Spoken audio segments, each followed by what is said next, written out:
salaamaaleykum wa rahmatulah mbokk yi ñu ngi leen nuyu di leen ziar di leen dalal ak jàmm si seen question réponse comme niñ diglante woon ak yéen rek mooy ku am question si wàllu religion islamique mu ñëw daal di ñu koy posé bu ko defee ñi daal di koy tontu. waaw Abdoulaye nee na boo xam ni dafa waroon jàpp mu daal di fàtte bismillah kooku ndax day bamtuwaat jàpp gi wala boog lan moo si nekk. bismillah si njàpp maanaam du farata mais luñ sopp la loo xam ne bëgg nañ ko. lu tax mooy yonent bi sallallahu alayhi wa sallam dafay wax ni kullu amrin zi balin lam yubda bi bismillah fa huwa aqta.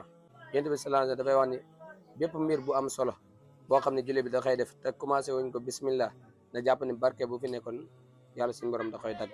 kon loolu moo tax ñuy sopp bismillah ci lépp lu baax loo xam ne dañ koy def am na nag fu muy nekkee farata mais pas si njàpp. Seydina Omar Dramé nee na salaatu al wusta bi yàlla tudd si alquran ni xaafidu ala salawaati wa salaatil wusta ban julli la. salaatu wusta nag borom xam-xam ne dañ si am mu wutee waa Madina Munawwara ñoom dañoo jàpp ni salaatu wusta mooy salaatul fajri moo tax jàpp nañ ni salaatu boobu moom moo gën. ñeneen ñoo xam ni salaatul isha la ñu wax mooy julli gee mais lu gën a wóor mooy salaatu wusta moom mooy salaatu al fajri salaat mooy julli suba ñaar ak ay suba. al ashar wa sawaraan nee na moom la mooy différence entre farata ak sunna ak li nga xam ne mooy ngëneel. farata mooy lépp loo xam ni daf laa war nga xam ni islam daf si maanaam dafa ngàdd yatam ne la def ko farfos soo bañee mu fëgg la yar.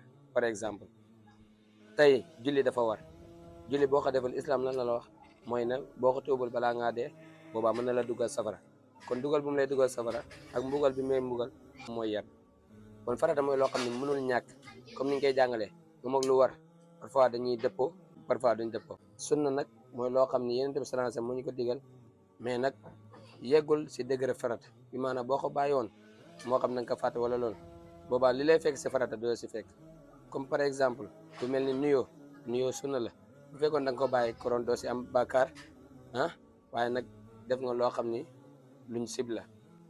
teg si tamit nag boo ko bàyyi tey yaa ko tey boobaa da ngay dugg si Yonent bi sallallahu alayhi wasallam lu mu wax ni man raqibaan sunnati fa laysa minni képp koo xam ni dafa sib sama sunna koo na jàpp ni bokk si man. lu am importance la waaye nag yeggul fii degré farata yegg.